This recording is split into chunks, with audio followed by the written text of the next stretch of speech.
Salut zusammen und herzlich willkommen zu einer neuen Folge F1 2020 hier auf meinem Kanal. Und ja, ich habe ja vor kurzem ein Video hochgeladen, wo ihr anschauen könnt, wo ich so ein bisschen gezeigt habe, wie ich etwa so eine F1-Saison darstellen, also so nur aus Highlight bestehen. Und ja, ich habe ja gesagt, ich sollte mal reinschreiben, ob ihr Interesse habt oder nicht. Es hat gerade mal einen reingeschrieben, merci vielmals, aber ich hätte es gleich gemacht, bin ganz ehrlich. Also, weil Formel 1 eben ist mein absoluter Favorite-Sport. Ich verfolge den seit 2011, 2009 etwa. Also schon über 10 Jahre verfolge ich den, bin ja schon mehrere Rennen gewesen. Und ja, ein paar finden den Sport langweilig. Es ist auch so, manchmal gibt es langweilige Rennen, aber es ist halt einfach ein sehr, sehr technischer Sport, ein taktischer Sport, also das sieht man wenn man es so anschaut, vielleicht gerade nicht einmal nicht, aber ja, das ist ein anderes Thema. Aber eben, ich tue jetzt sicher mal einen Saisonstart, das ist rein eine Fahrersaison, nicht ein eigenes Team, und Formel 2 könnten wir auch noch fahren. Ich habe jetzt aber gedacht, wir starten einfach direkt in Formel 1, weil Formel 2 vielleicht nicht so spannend ist. Gehen wir lieber gerade in die klassische Formel 1 und wir können jetzt unser Team auswählen.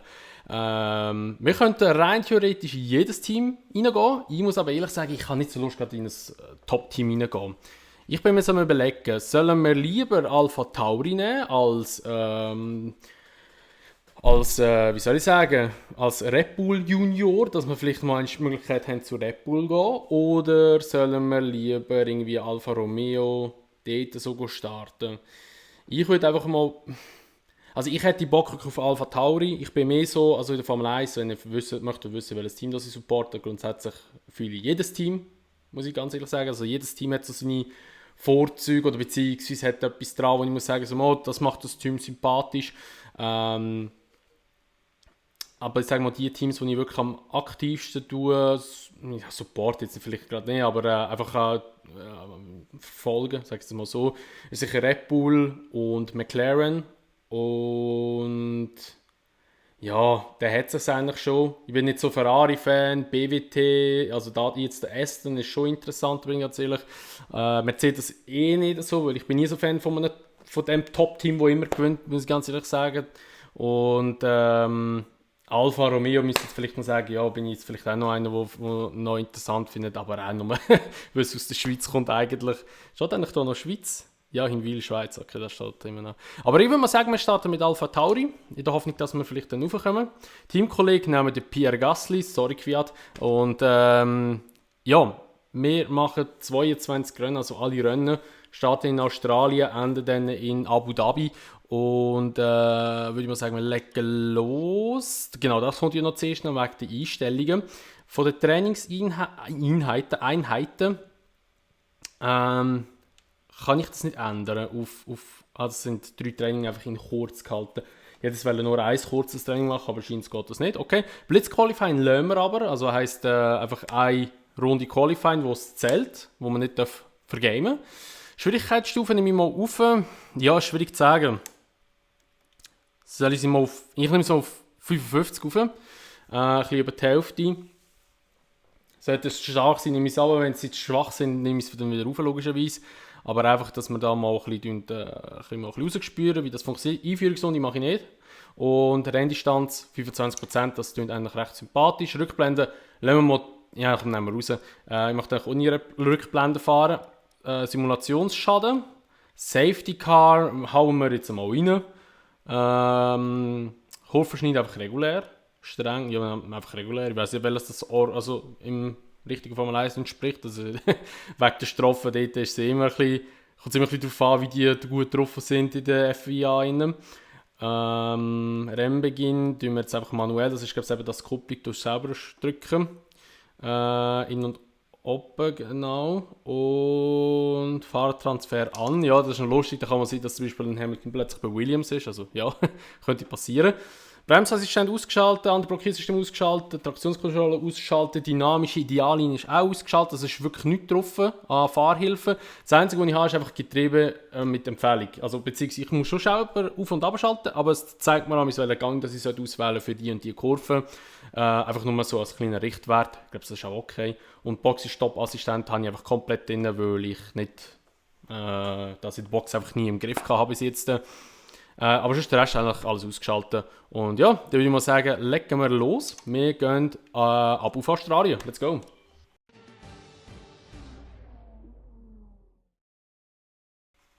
So, okay, wir gehen nicht auf Australien. Zuerst landen wir hier irgendwie bei einer Autopräsentation wahrscheinlich. He?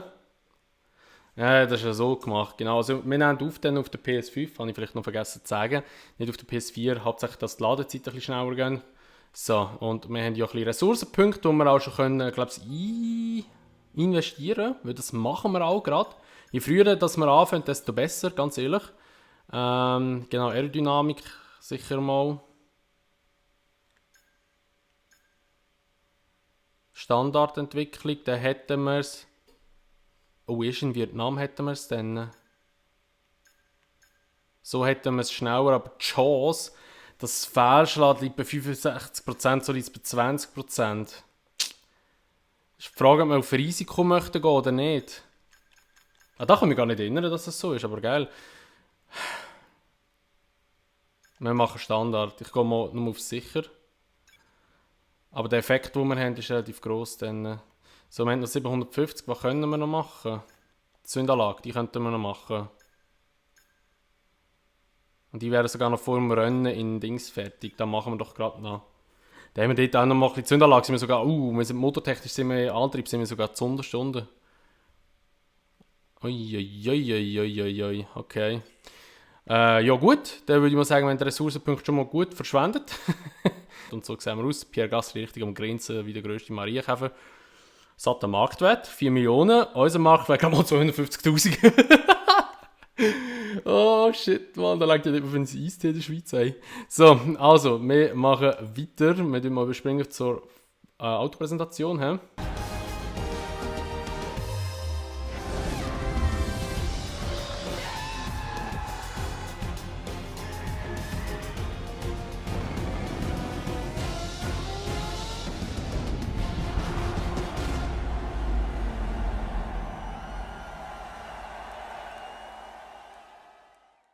So, und das ist jetzt unser Bolide, den wir haben hier. Wöchentliche Ressourcen. Und dann geht es ab nach Australien. Und hoffentlich ist schon eingebaut, das, was wir bestellt haben. Die neuen Teile wurden ohne Probleme fertiggestellt. Beim nächsten Rennwochenende werden sie eingebaut sein. Geil. Also, wir haben schon Zündteile einbauen. Das heisst, unser Motor ist stärker geworden jetzt. Jawohl, das haben wir da, haben wir es jetzt drin. Also unser Motor ist stärker als der von Red Bull und wir haben den gleichen Motor eigentlich drin. Schon witzig. Und ja, let's go, ab auf Australien.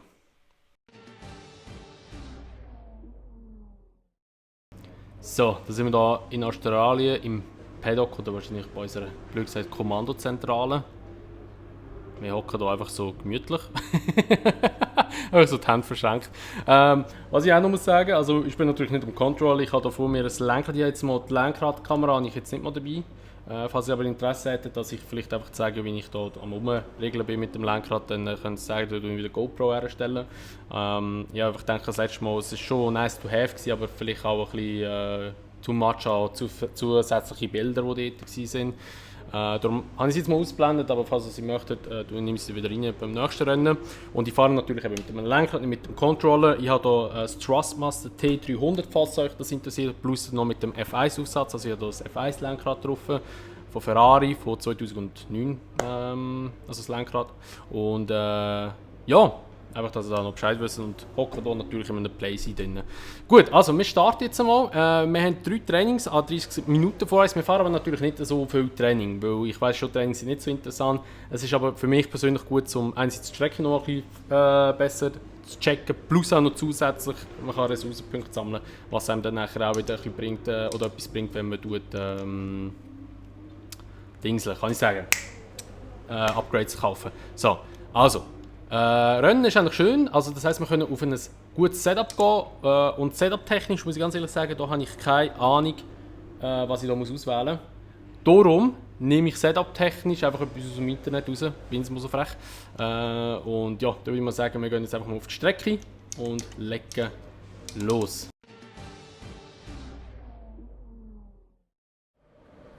Alles klar, das war's von der Technikabteilung. Wir haben zwar bei FP1 noch viel zu tun, aber Will Buxton wollte noch ein kurzes Interview mit dir, bevor es auf die Strecke geht. Ja, du, mach dir keinen Kopf. Will ist okay. Er ist da drüben. Diese Medienauftritte solltest du wirklich nicht unterschätzen. Sie helfen dir dabei, deinen Ruf als Fahrer aufzubauen. Und wenn das Team hört, dass du es lobst, kann es richtig motivierend sein. Will, wie versprochen. Sorry fürs Warten. Kein Problem, Karl. Macht mir nichts aus. Allerdings müssen wir in 5 Minuten für FP1 auf der Strecke sein. Du hättest also höchstens ein paar Minuten. Reicht dir das? Das sollte reichen. Wir sind startklar. Gut, los geht's.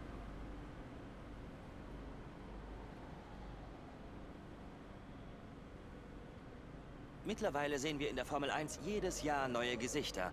Aber dieses Jahr haben wir einen Neuzugang, der etwas mehr Interesse wecken könnte als sonst. Das liegt daran, dass er von Kartrennen bis zur Formel 2 eine durchgehend erfolgreiche Karriere bestritten hat, aber es dennoch nie so ganz auf unseren Radar geschafft hat. Aber diese Zeiten sind vorbei, denn das hier ist die Formel 1 und Millionen von Zuschauern weltweit analysieren alles, was ein Fahrer auf und abseits der Strecke macht. Höchste Zeit also, diesen Star besser kennenzulernen. Verraten Sie uns doch ein wenig über sich selbst. Was macht es für Sie so aufregend, in der Formel 1 zu sein? Ja, was ich völlig vergessen habe, ist, dass es ein Interview noch gibt. Das ist einfach für uns und für das Team noch interessant. Was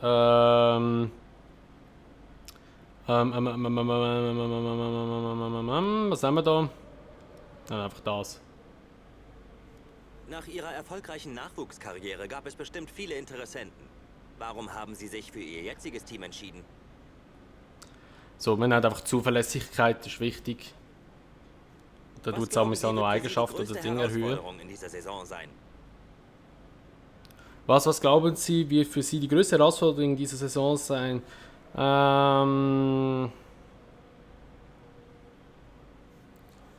man hat einfach das, gerade von der Egoist.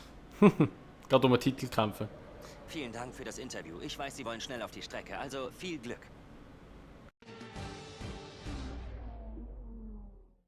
Gut, es ist natürlich immer so, halt, dass das Setup nie, also ja, ist halt immer für alle ein bisschen anders, oder jeder fährt ein bisschen anders, sage ich jetzt halt mal so. Darum ist es halt immer ein bisschen schwierig mit dem Setup. Ich nehme jetzt einfach mal eins aus dem Internet, ich tue es dann immer noch ein bisschen wieder verstellen, aber einfach ich zeige euch jetzt nicht, was für Einstellungen, weil ich glaube, das ist nicht so interessant, was ich für Einstellungen mache. Wenn es euch aber interessieren würde, könnt ihr mir auch ruhig sagen, dann tue ich es dann natürlich noch sagen oder zeigen dann. Aber ich tue jetzt mal das Setup einstellen und dann sehen wir uns gerade wieder auf der Strecke.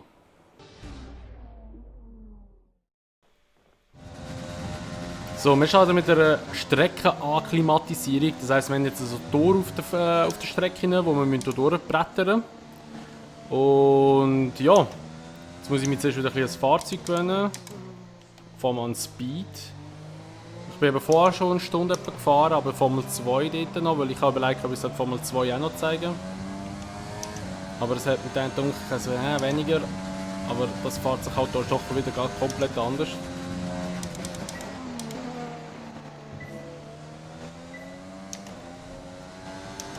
Aber fühlt sich gut an bis jetzt. Ein bisschen ungewohnt gut sogar.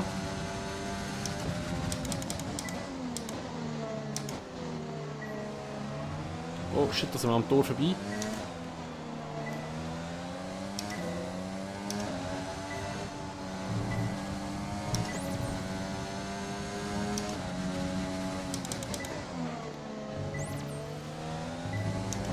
Holy shit, die kehren schnell, Mann.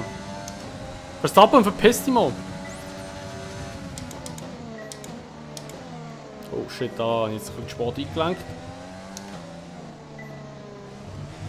Wow, ja, nicht in die Wand rein oder so. Holy shit.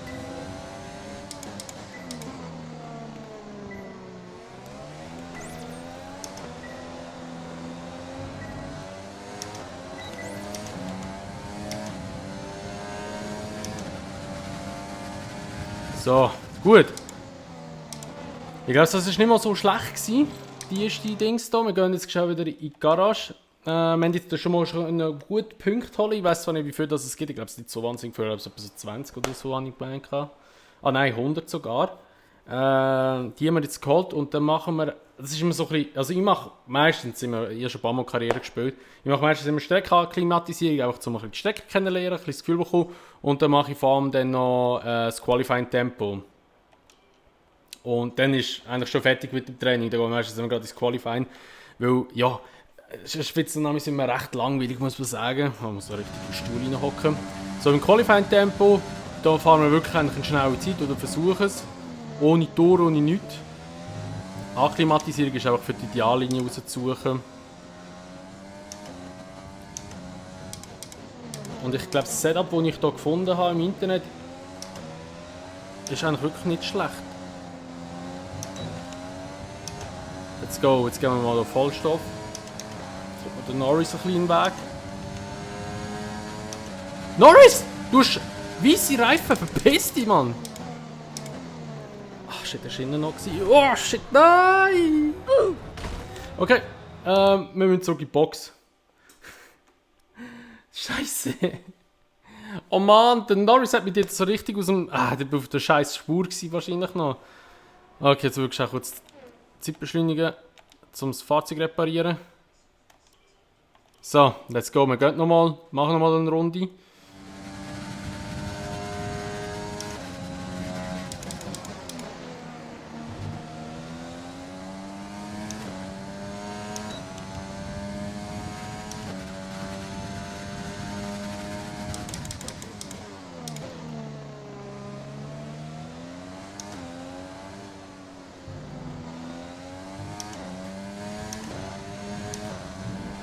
Oh shit! Fuck, fuck, fuck! Okay, Gaslupfen dort, habe ich gemerkt. Ja, wird schwierig jetzt einmal eine gute Zeit rauszuholen.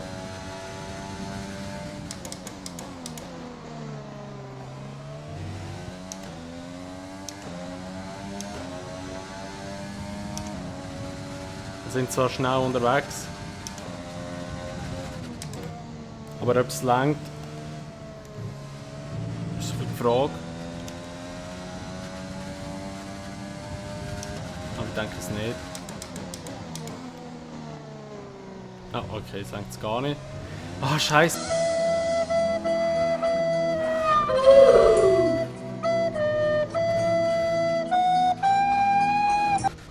Okay. Wir tun uns gerade in die Box rein. So, let's go. Let's go!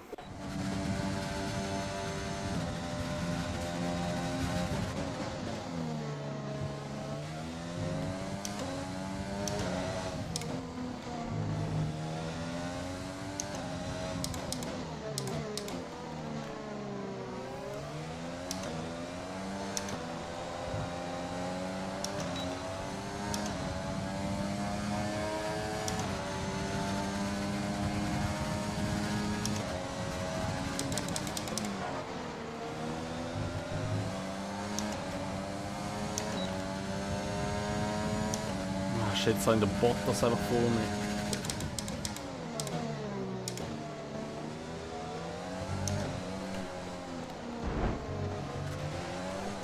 Ach, Bottas, ey.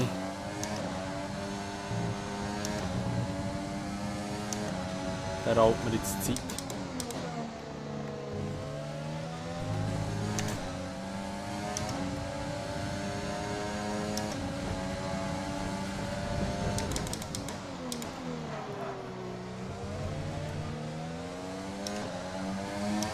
Puh.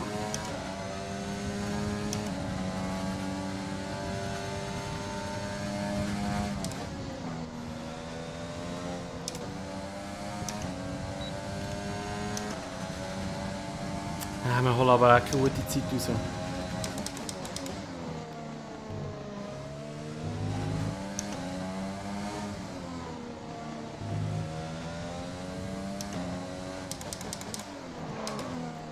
Oh shit!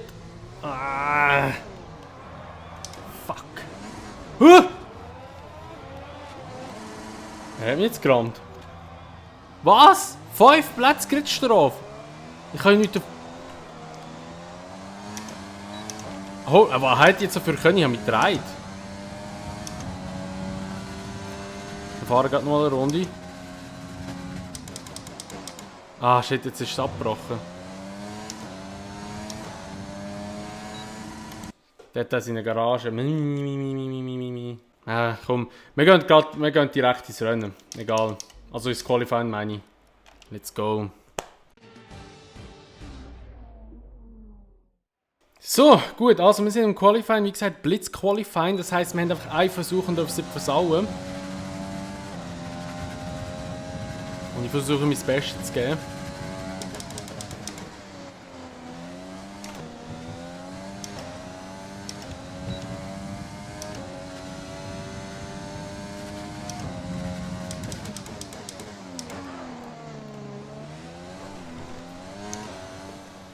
Rutschige Karre.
Come on!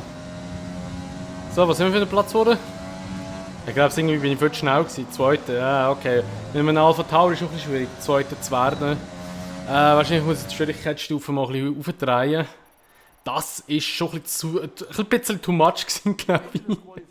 Ja, mein Pierre Gasly ist 13. geworden. Also, ich sage jetzt mal, wenn wir irgendwie 10. oder so geworden wären, wäre es okay gewesen.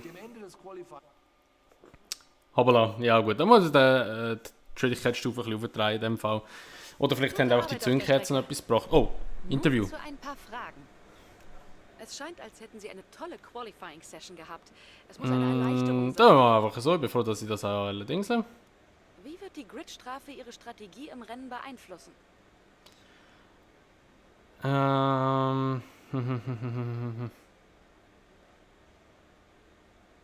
Was? Wie wird die Gridstrafe? Ah, stimmt, wir haben noch 5 Plätze bekommen. Genau. Klasse, das war dann alles. Genau. Stimmt, da habe ich schon wieder vergessen, wir haben ja 5 Plätze bekommen, weil wir ja dort den Bottas gerammt haben, obwohl dass wir nichts dafür können, aber egal. So, herzlich willkommen an der Startaufstellung. Wir sind, eben wie gesagt, ein bisschen zurückgeworfen worden, weil wir ja den Grid-Penalty bekommen haben. Wir sind jetzt momentan, glaube ich, auf P7 dürfte das sein, wenn es mich nicht täuscht. Und ja, dann würde ich mal sagen, legen wir los mit dem Rennen. Wir schauen noch kurz in die Rennstrategie rein. Also angegeben ist, man muss immer mit 2 Reifenmischungen fahren in einem Rennen. Es sind 15 Runden, die wir fahren. Wir starten jetzt zuerst mal mit der roten, logischerweise, weil wir mit denen das Qualifying bestritten haben. Nachher switchen wir auf die gelben und fahren den Rest. Könnte rein theoretisch auch auf die weißen gehen, macht aber gar keinen Sinn, weil mit der gelben können wir genau gleich wie mit der weißen, aber es sind 10 Sekunden langsamer. Darum fahren wir mit der gelben. Autoeinstellungen können wir ja nichts mehr ändern und ja, da würde ich sagen, legen wir los. Aufwärmrunde jetzt nicht, es geht gerade direkt ins Geschehen. Und da hoffen wir mal, wir kommen ein bisschen vorne.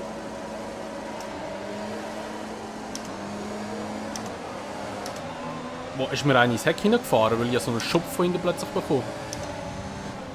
Uiuiuiuiuiuiuiuiuiuiuiuiuiuiui. Holy shit. Ich glaube, das wird schon mal ein Safety Car geben, ja.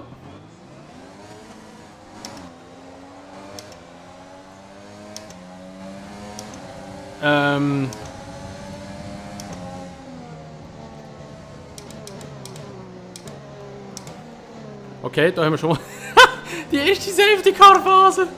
Weil ich im Ocon nicht 5 Sekunden bekommen, lol. Weil ich bin im Verstappen voll hineingefahren. Ich brauche einen neuen Flügel. Ja, ich brauche einen neuen Flügel.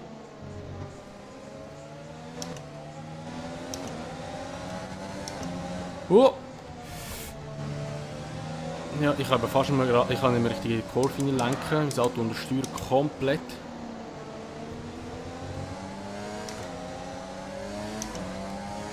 Wie sind wir auffahren, aber ich kann nicht schneller fahren. So, wir tun gerade den Magen rein, zum Sprit sparen jetzt in dieser Phase.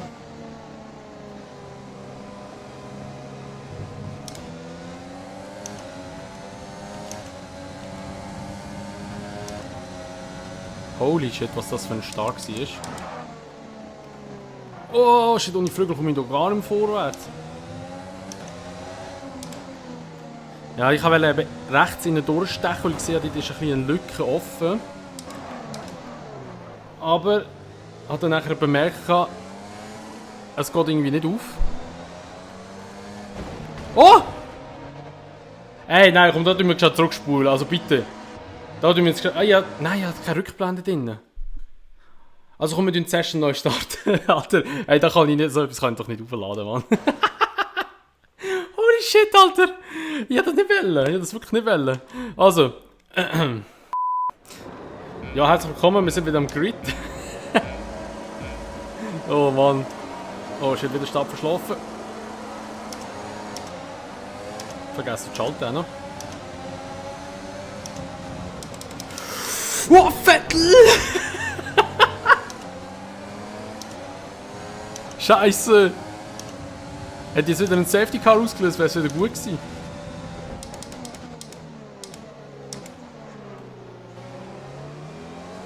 Also, ich würde nicht wechseln. Ah, lol.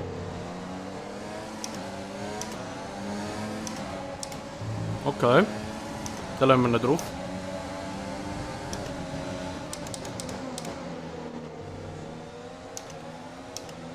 Ah, okay, sie haben eine alternative Strategie.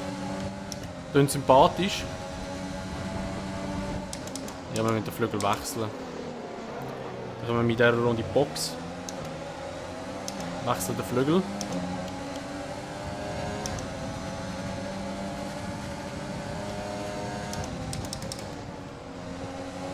Weil ich merke es richtig, dass ich, wenn ich Kurve einlenke, kommt er nicht so gut um die Kurve wie auch schon.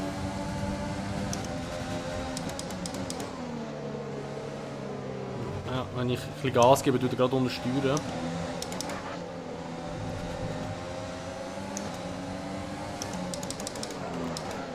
Oh, holy shit!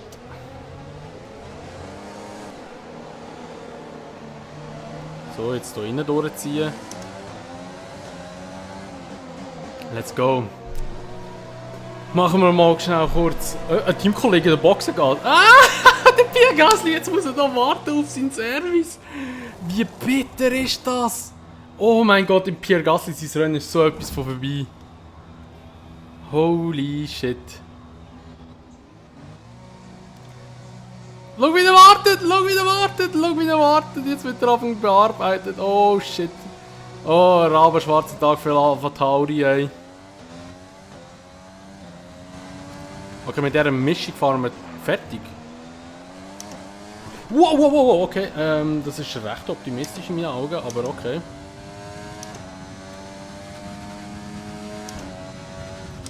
So, wir fahren jetzt einfach, wir versuchen einfach gute Rundenzeiten zu fahren. Wir gehen jetzt auf das, weil die anderen müssen ja logischerweise auch noch in die Box. Und wenn wir nicht mehr in die Box gehen, haben wir jetzt einfach einen frühen Stopp gemacht.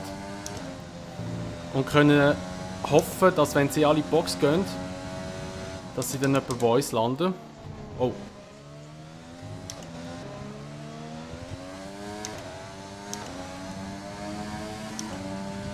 Jetzt holen wir alles raus hier schnell.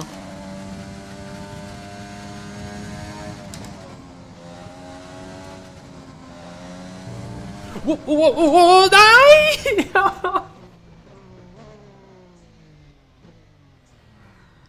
Nein! Was ist das bitte für ein Rennauftakt, Mann?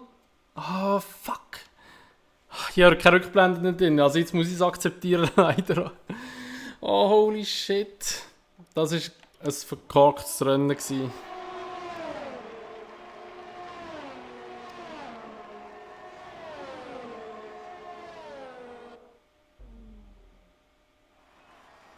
Ein weiterer Grad. Ja, Mercedes hat gewonnen, das interessiert mich eigentlich nicht. Oh mein Gott, nein. Das Problem war aber, das Auto ist ausgebrochen. Ich habe gemerkt, es ist ausgebrochen, ich habe gegengelenkt. Und dann habe ich es eigentlich schon wieder unter Kontrolle gehabt, weil ich aber dann irgendwie das Gefühl hatte, ich habe es nicht unter Kontrolle oder es schlägt auf die andere Seite. Habe ich wieder so übergelenkt und dann nachher ist das Heck gerade nochmal ausgebrochen und dann bin ich abgeflogen. Also ich habe eigentlich einen Schwenker zu viel gemacht. Ein richtiger Anfängerfehler. Oh Mann. Ah, bitte. Wo ist der Dings eigentlich noch gelandet? Der Jean-Pierre, genau. Der Pierre Gasly. Ah, Scheiße, der ist auch Letzter, wo das sehr schlechtes Ergebnis für Alpha Tauri. Es ist Zeit, einen Blick auf die Situation. Ja, aber was willst du machen? Ist halt, das ist halt Formel 1. Kein guter Tag heute da draußen. Sprechen wir darüber, was passiert ist. Glauben Sie, dass diese Gridstrafe berechtigt war? Dann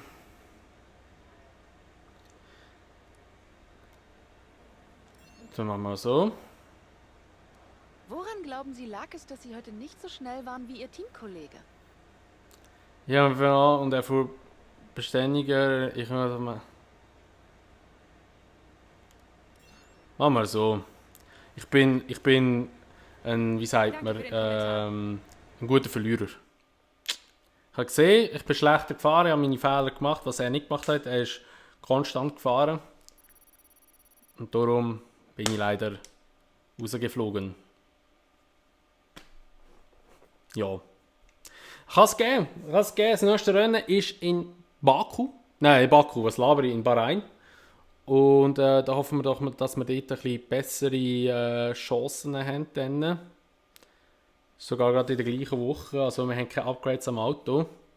Ja, wir haben aber noch ein bisschen Ressourcen. Die tun wir jetzt gerade noch schnell kurz verwenden.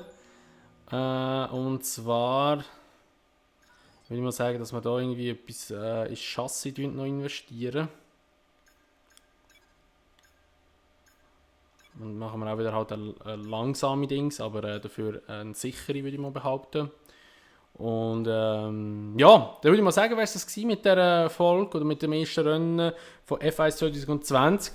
Wenn es euch gefallen hat, das System, so wie ich es jetzt aufgebaut habe, also ich weiß natürlich nicht, wie es wird sein, Endvideo, weil ich muss es ja natürlich zwischen schneiden, aber wenn es euch gefallen hat, würde ich mich natürlich immer über eine Bewertung freuen, sowie über ein Abo. Und dann würde ich mal sagen, sehen wir uns dann einfach im nächsten Rennen wieder, in Bahrain dann. Und ja, bis dann wünsche ich euch mal ein schönes Tag und bis gleich. Ciao.